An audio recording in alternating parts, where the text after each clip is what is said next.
Every great tile job starts with terrific preparation. In today's video, I'm going to show you how to prepare the wall beneath.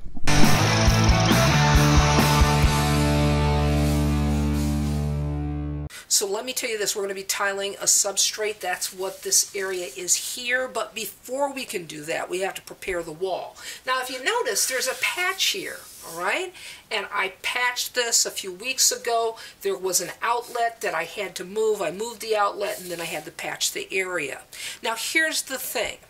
When you patch a wall where there is going to be tile, like the tile I showed you in the beginning of the video, you don't want to waste a lot of time on unnecessary preparation. That would be sanding. But with every successful tile job, you got to do preparation.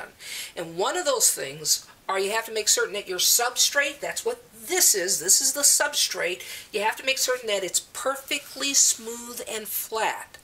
I did something called a water trowel patch. That's what this is. So what you do is you get a smooth, dead flat finish. Notice how well it's tapered here without any sanding. And that's what you want when you're laying tile. You don't want all that dust, and you don't want to spend a whole lot of time on a patch that you're going to be covering up. Okay, I'm going to show you how to do a water trowel on this awful patch job. And yes, I did it. I tried to do as rough as a job I possibly could to show you how easy it is to do a water trowel when you've got a surface that isn't perfectly flat and smooth. What we have here is we have what's called setting type joint compound, and it's different from the pre-mixed joint compound that you get in the tubs, because that joint compound you wouldn't want to use. That's called air dry pre-mixed joint compound, and it takes quite a while to set up. But setting type joint compound, well, it comes in a powder form, and you mix it and it sets up very quick. All right, now that's the joint compound you want to use. Now the trick is I want to increase the area that I patch. I'm going to circle this, and that's going to create a feathering out effect. So what feathering is it creates a seamless transition from the painted wall to the patch. So here's our patch here, and what I'm going to do is I'm going to just take a little bit of mud, and we're going to go across the top here and try to feather that out. Notice how I feathered that out. Now, maybe you're thinking, well, wait, Leah, that's not exactly perfect. I see pores. Don't worry about it.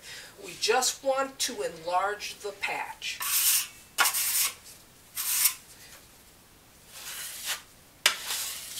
Now I'm going to come around the back side and underneath.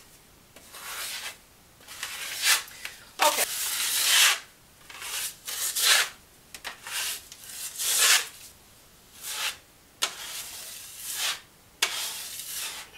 So our joint compound has begun to set. It's firm to the touch. You know, I'm pressing this and I'm not getting fingerprints, all right? It's still damp, but it's firm. And that is the perfect time to do a water trowel. So let's start with a paintbrush and just some regular tap water.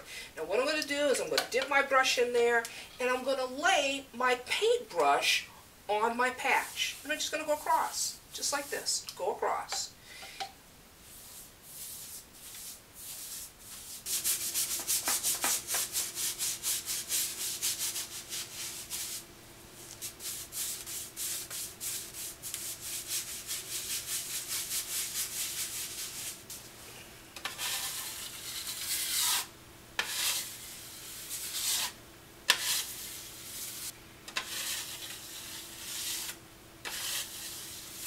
Now we're going to let this dry, and you're going to see that it's nice and flat and smooth. Now I got a little bit of a ridge here I want to take out. I'm going to take my brush to it and see if I can work that out of there. But the truth is, that's not enough of a ridge that's going to create a problem. Let's smooth it out anyway. So our patch is dry and it's dead flat. Look at the edges here. You can see where they're tapered very nicely. There's a nice transition from the patch to the actual wall, so we know that our tile will lay nice and flat on this patch. So that's how you get a really smooth finish with a water trowel without using sandpaper. This is Leah saying you can do this. See you next time.